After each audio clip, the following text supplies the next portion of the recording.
আল্লাহ মাফ করুক। আব্বাই কাজো কামও ব্যস্ত থাকে আর এই বাজারের মরাটা আমার করণ লাগে। আর যেদিনকা বাজার করণ লাগবো সেদিনকা আমার দুই বইনে আমার মায় শুরু করে দেয়, হে বিয়ান্না বেলার থেকে শুরু করে দেয়, আল্লাহ বাজারও যা। আমি কই আমি বাজারও যাবো না, এই ঠাডা ফোড়া রইদের মধ্যে অনেক বাজারও কে যাইবো, আমি বিকাল বেলা যাবো না। আমার দুইটা বইন আছে আবার কথা লাগানি।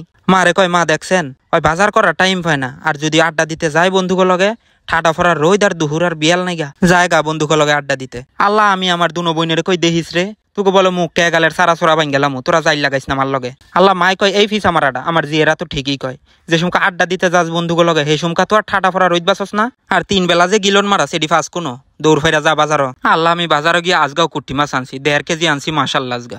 আইন আমার বইনগো হাতে দিছি, কুট্টি বইনের হাতে দিয়া কই নে মাছটি কোট।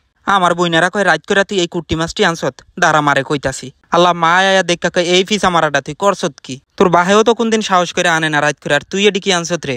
আমি কই আব্বাই আমার ছোট মাছই আনতে কইছে, আব্বারে জিগানকা ফাললে। আল্লাহ মাই কয় রাত করে তোর বাহে কইছে দেখা তুই এই মাছটি আনলি, তুই বাইতিকা বারো, আজকে তুই বাইর ঢুকবি না, তুই এই মাছ ফেরত দিয়া বড় মাছ আনগা, নাইলে আজকে তোর বাইর ঢুকতে দিতাম না ফিস আমার আডা। আর কারণ যাইব মার হাত ফাও দইরা মাগো আজকে কুডেন, আর কোনোদিন আনতাম না আমি। এডি কইয়া বইনগে দিয়া মারা দিয়া মাছ কুটাইলাম। এবার মারে কই মাগো আমি তোমার কথাই শুনবো, আমি আর আব্বার কথা শুনতাম না গো।